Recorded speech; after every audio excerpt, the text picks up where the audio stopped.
Hey Waffle Gang, I do hope you are well. My name is Mark and today we're checking out some more relationship stories, and if you do love a Reddit story, why not consider hitting that like, subscribe, maybe that notification bell too. Well, let's crack on with today's first story. And this story comes from Watermelon Bison 12, who says, "Am I the a-hole for not asking my girlfriend's father for permission to marry her? I feel like the normal situation I read about is the opposite situation, but I personally feel I'm in the right here. I, 30 male, have been dating my girlfriend, 29 female, for 4 years now, and things have all in been pretty good. We both don't see eye to eye politically on many things with her father, but still visit him and her mother fairly frequently around the holidays, and he is friendly enough to know to not bring up politics around the both of us because we don't agree, but I digress. I've talked about proposing to my girlfriend over the past couple of months and about what she wants, etc. And she mentioned she wanted me to ask her dad for permission. I was kind of taken aback by this. Isn't a normal thing my girlfriend would say. So I asked why. She said because it's something she would like me to do. Her sister's husband did it, and some wedding funding from him would likely be contingent on me doing this. I came back with that I wouldn't be asking another person for permission to marry her. It's an extremely outdated tradition for one, and I'm a 30-year-old person. I can do what I want to do with someone I love. I don't need anyone else's permission. She got mad and said I just needed to do it because it's a small thing to ask for, and she wants some of the money to have a few more things at our wedding that we won't be able to afford without it. I'm continuing to stand my ground about not asking for this. Am I the a-hole? And there's a few, sort of outdated traditions out there that people like to stick to, and I totally get feeling, strongly about not wanting to get involved with it. And I just wonder if there was a bit of a compromise with it, not asking for permission, but, just informing them, I would just like to let you know I'll be proposing to girlfriend very soon. But there seem to be multiple angles for her wanting you to do this, one for the tradition, the sister's husband doing this with her sister, and then also the money side of things as well. And I'm not sure why, sometimes I read these stories, I can already feel the update is going to be a bad one. I'm not sure why, it just sort of jumps into my head every now and then, spidey senses tingling and all that. But Darby Stein says, "I'm going with no one's an asshole here. I completely understand your side, and logically it doesn't make sense to ask for permission. However, not everything about relationships is logical, especially with religious/conservative parents. I grew up in a religious family, so I can understand where she might be coming from, but it may be a way for her to feel like you are being fully welcomed into the family. It's a verbal approval from her father that he's okay with you marrying her, and honestly, parental approval is always craved, especially in households where it isn't always given. It could also be a way for her to try to maintain some semblance of a relationship with her parents, i.e. an olive branch, especially if things are strained due to political differences. Also, if her parents will contribute more money this way, she could be looking forward to a dream wedding that needs extra funds. When my aunt got married, her husband just had a simple conversation with my grandfather. More of a like, I am planning on asking your daughter to marry me, and I wanted to let you know, man to man kind of thing. Maybe this would be more of a middle ground for you." Being Sydney Carton replies to that saying, "The historical context of the tradition itself sucks big time, but modern day is more of a I'd like your blessing kind of conversation, which is really sweet. Here, I actually think that OP isn't an arsehole, but he definitely sucks a little because his future wife wanted him to approach her dad about it. My brother-in-law took the conversation in the direction of, I'm in love with your daughter and the life we've built, and I want to marry her. I'd really like your blessing in becoming a member of this family." That angle made for a really, really sweet moment in which my dad got to tell my brother-in-law that he's beyond proud to call him his son. He even included all of us siblings. It was an incredibly small moment that meant the entire world to all of us. And now we all have a new brother/son/family member.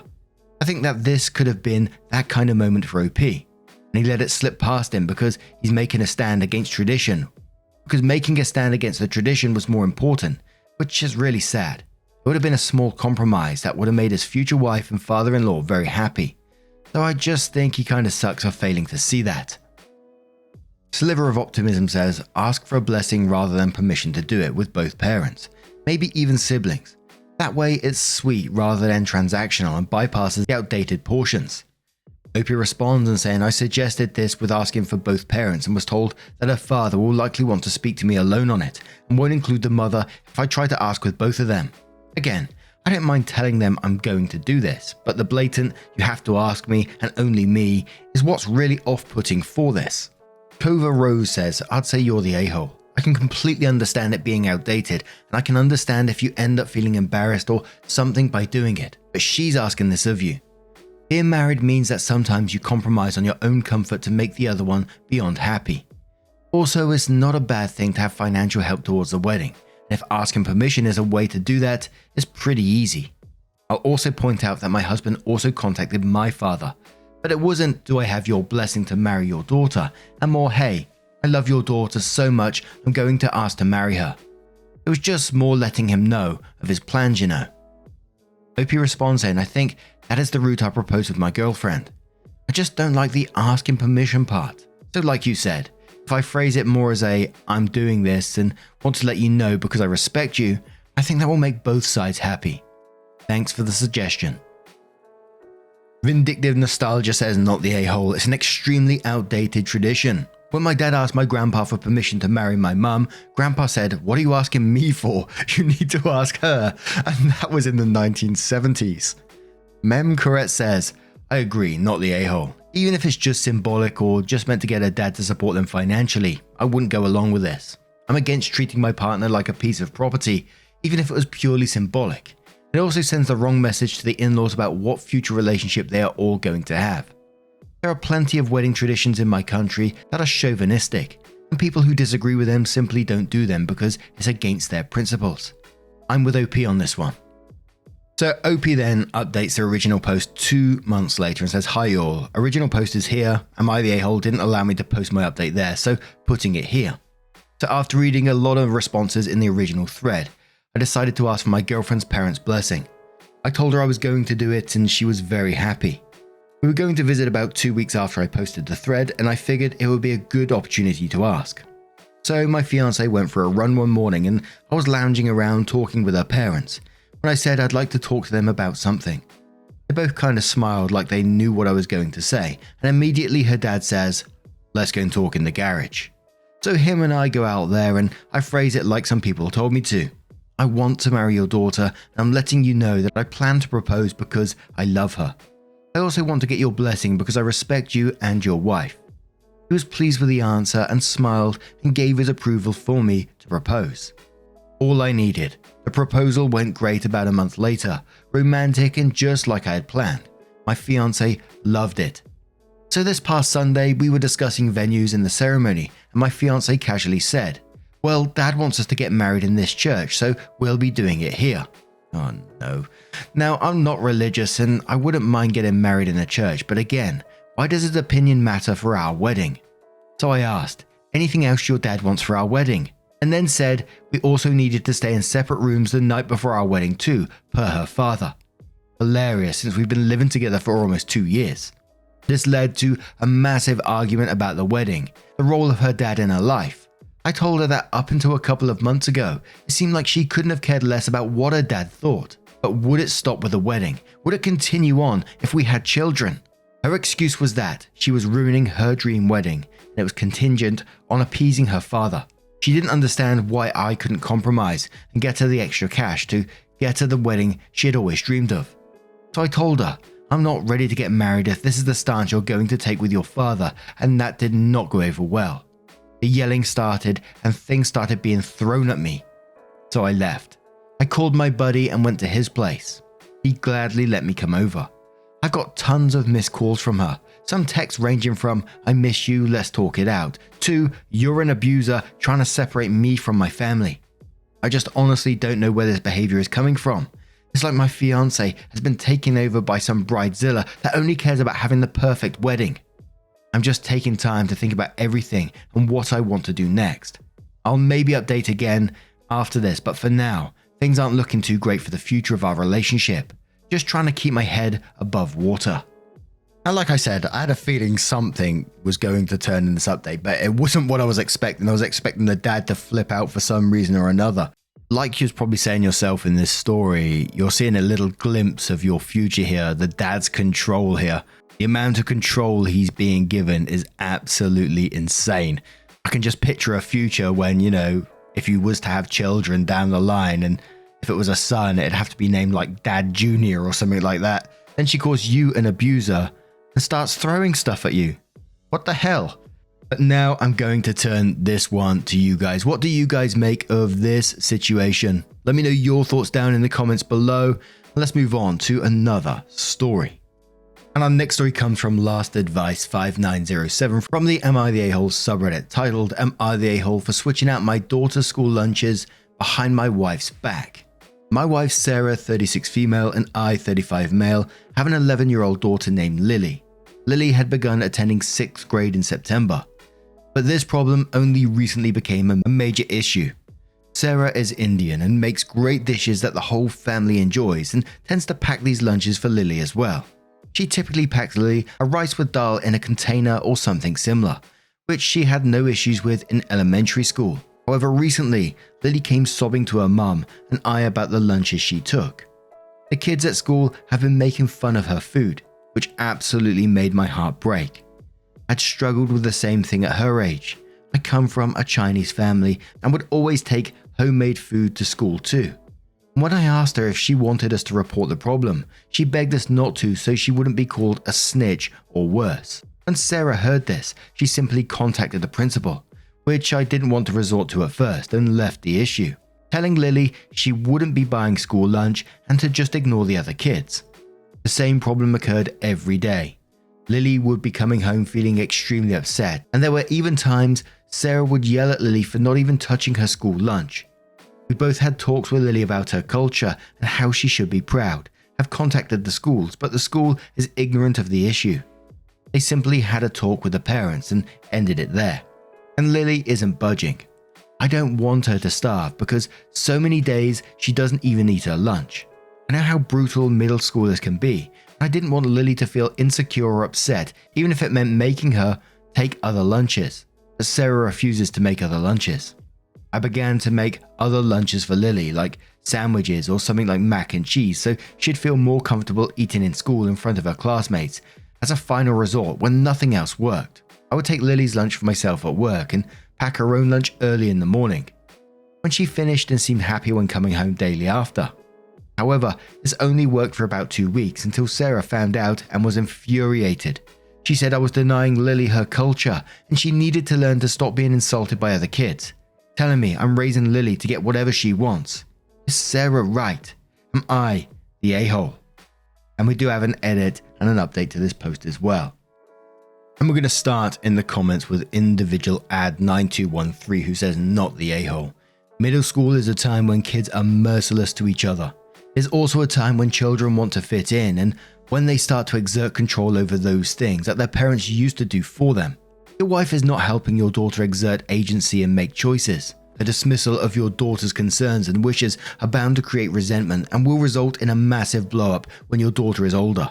Worse yet, it almost guarantees that she will reject all things related to her ancestral culture because she'll associate that culture with conflict on all sides. Discuss compromises such as keeping the home foods for after-school snacks, but even more importantly, encourage your wife to listen to your daughter's concerns and to take her wishes seriously. Knight's Lament says, not the a-hole, culture is important, but so is the child's comfort, health, and happiness. It sounds like you tried to do everything you could to rectify the situation before resorting to this. If your daughter was so distraught that she wouldn't even eat her lunch, then this is probably for the best. Side note, if your wife cares that much about your daughter valuing her culture, she probably shouldn't force her to engage with it in a way that causes her so much distress. That sounds like a pretty good way to teach her to resent it. Benedicta says, not the a-hole. Let's call a spade here. Your daughter is being bullied for her lunches at school by her peers and at home by your wife. It's absolutely terrible your daughter is being subjected to racist bullying at school, but the solution isn't yelling at her and forcing her to be subjected to more racist bullying at school. That is more likely to make her resent her Indian heritage than be proud of it. Until Lily is in an environment where she feels safe bringing her cultural food, let her bring safe lunches to school and teach her a love of Indian cuisine and her culture at home. So then OP edited the post and says, edit, bringing this post and topic up tonight. I'll post an update when I can. Hopefully this is enough to convince Sarah. If not, I'll do what other comments said and just keep packing Lily's lunch or let her pick. Then Opie updated the post and says, okay, so I'll start by saying thank you for all the comments. A lot of people agreed with me. Some told me I should let Lily pick her lunch. I showed the post to Sarah and it took about an hour or so, but we both sat down and talked with Lily on where she wants to go from here. And she said she liked the lunches I packed her, etc. However, we also figured out this bullying had been going on for longer than just 2 to 3 weeks. So Sarah agreed to let Lily take whatever lunch she wanted on the condition that she'd eat homemade food, Chinese or Indian, for dinner/breakfast, still, and we all agreed. So Sarah got her part in it. As for the school, since the principal hardly did anything, we reached out to the school board superintendent and are still waiting a response. I think this has solved the issue better too, and when we get a response, I'll post a second update. Thank you for your advice. And now I'm going to turn this one to you guys. What do you guys make of this situation? Let me know your thoughts down in the comments below, and let's move on to another story. Our next story comes from a throwaway account and says, am I the a-hole for exposing my future brother-in-law's shady past to my family? I'm 37 female. I come from a close-knit family. I have 2 younger siblings, 28 male and 27 female. And my sister recently got engaged to future brother-in-law, 23 male, after dating him for around a year. We all know him well and I've always gotten along with him. He comes from a rough background, but he has always been very polite and charming. He doesn't talk about his own family or about his upbringing. My sister says it's a painful topic for him, so no one ever pushed.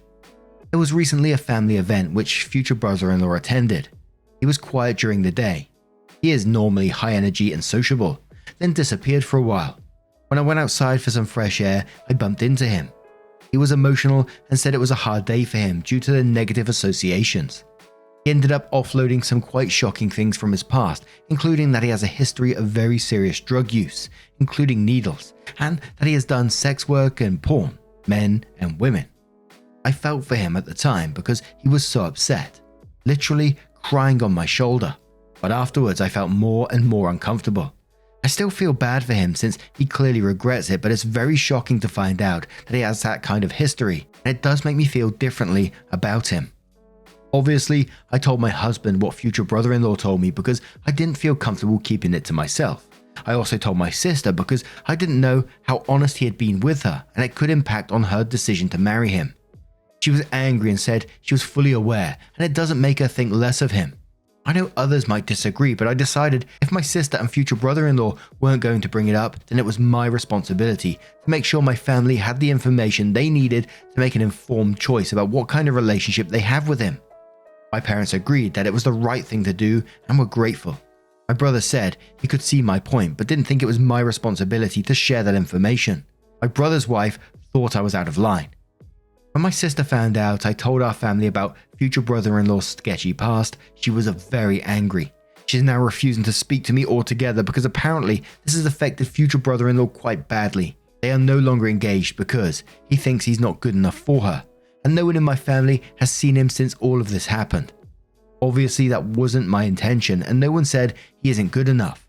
I think it's naive to pretend that you see someone exactly the same way after finding out they're an addict.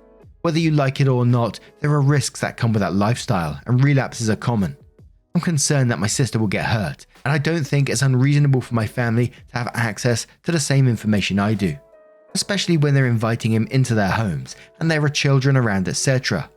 Am I the a-hole for informing my family about future brother-in-law's background?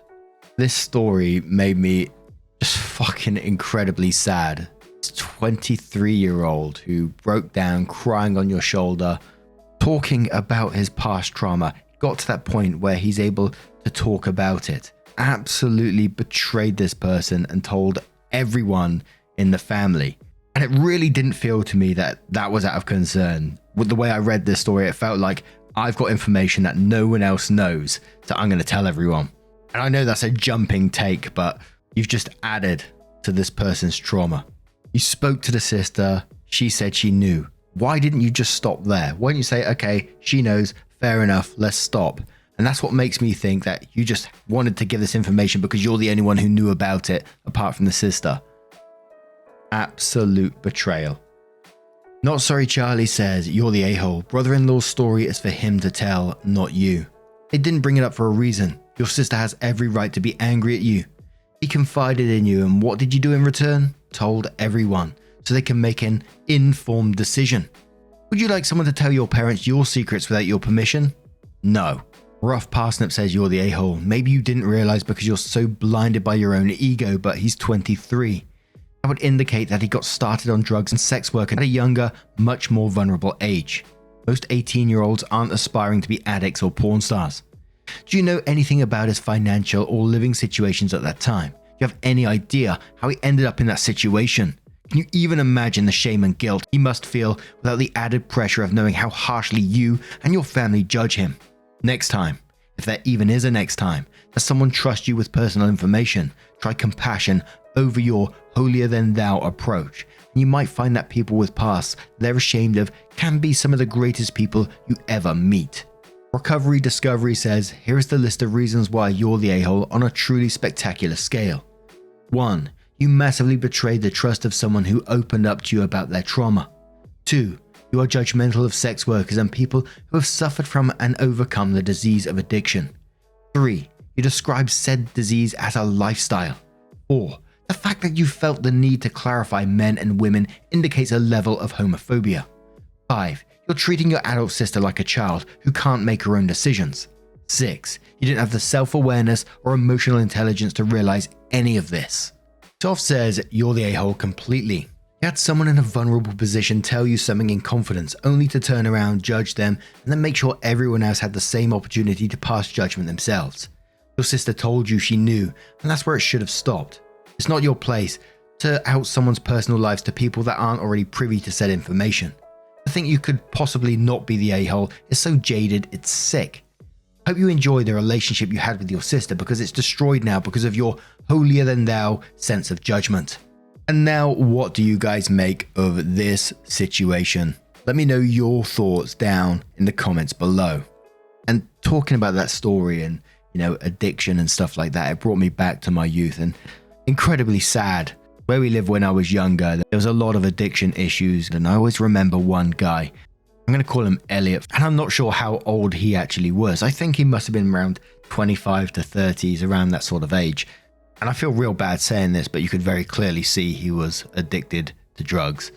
Families all knew him around our area where we lived, and when he popped round, would give him a sandwich and stuff. We knew he lived across a couple of roads away from us in like a shelter.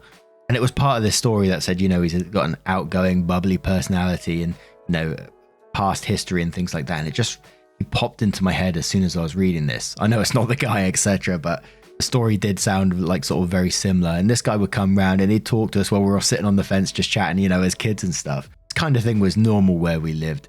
People didn't judge him or anything like that. They could see he had a troubled past and they knew of his family and what he grew up with. And this guy was absolutely amazing. When we were younger, the local supermarket didn't have these things on the trolleys that... And just coming back in to add an edit into this part because I'm saying trolleys and I know many folks will know these as shopping carts. Forgive me. Locked when you get out a certain distance, so trolleys were all over the place.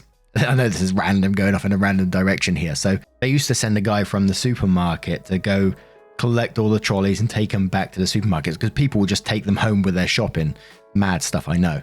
So Elliot had this habit of collecting the trolleys up himself and taking them back. And the supermarket would give him some money and food. I don't think it wasn't legit paid or anything like that. So I'm not sure how that actually worked. And the supermarket also had a responsibility from pulling their trolleys out of the local river, which, is strange, but a lot of them did seem to end up in the river. And Elliot made it a habit of getting these out as well. You get extra food and money for it as well. So we came up with this scheme and we made a rope with a hook on it to try and help him get it out. And we was fishing for these trolleys for ages. We absolutely loved it. Kids throwing a hook in the river, pulling the trolley out. Great times. And it was a huge success if we was able to whip one of these out with what we did.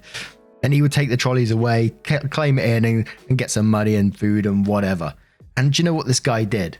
Because he was being housed in this shelter, he had food and drink and stuff. He took the money, he took the food that he was being given and went around town and giving it to other homeless folk. And this bit breaks my heart because when we was the sort of mid-teens, he passed away. And I just sort of think, what if, you know, a part of your upbringing was a bit different? Would things have changed? He was such a nice guy. Anyway, I've gone off as usual. Please forgive me. Oh my word, I've set myself off on that one. And I just want to say a huge thank you for spending your time with me today. Getting involved in the stories, your love, your support, your time always means the absolute world to me. So thank you so much for being involved. And hopefully we'll see you in the next one. Take care and much love.